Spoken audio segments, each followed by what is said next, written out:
what would a University of Cincinnati Highland Games club actually look like? Are you thinking practices, travel to games, other colleges? Are you out there recruiting throwers like you're already kind of doing? Is there, a cultural education portion to it as well? So the institution backs it.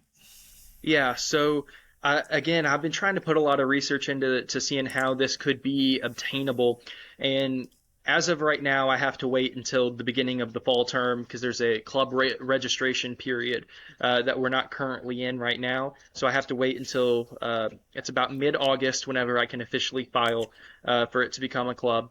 And I've been looking at everything that needs to happen with it and trying to model certain things and draw it up, like trying to model it after a couple other clubs that I've seen and how they function. And in my mind, I would think because there's not a great place on campus to actually throw, we would have to go somewhere slightly off campus.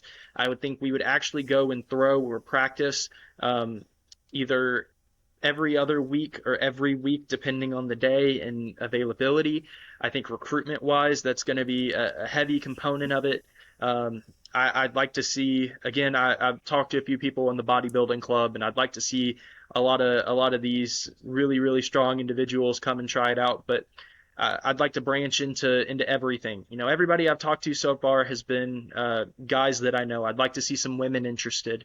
I'd like to see eventually, and I know this is putting the cart before the horse almost, but eventually I'd like for it to get big enough that we have enough people involved, not just athletes, but also somebody who can run it as an AD, somebody who can, people who can be judges, I'd love to have people who can play the bagpipes. I'd love to have enough people that we could host our own Highland Games and have this going to have this opportunity. And then hopefully with that, I'd like to spread some seeds into other universities in the area and see if they can get it going. And then maybe try and have like a joint Highland Games amongst universities and bring a collegiate aspect of it to the Highland Games. I think in terms of trying to get people involved, I think heavy on recruitment in year one and then heavy on the cultural significance of it as well. Why do we do this?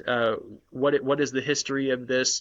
What does it show? What does it mean to be a Highland Games athlete? And how to perpetuate the culture that's already established and keeping it great as it is.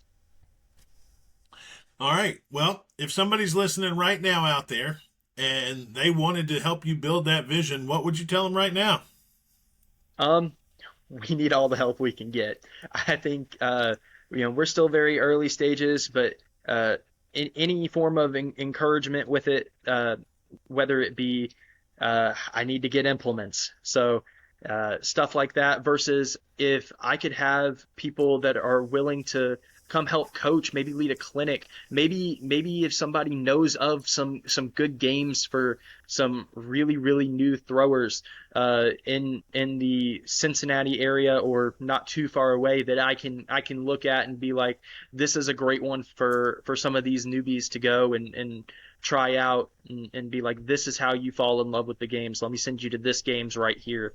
That way they can really try and get invested. I would say potentially a sponsorship if somebody has the resources to do so. I think that could be huge in terms of getting us a space to practice, getting us the stuff we need, and potentially even helping register people for some games. And it's truly all about just getting people out there and competing as much as possible.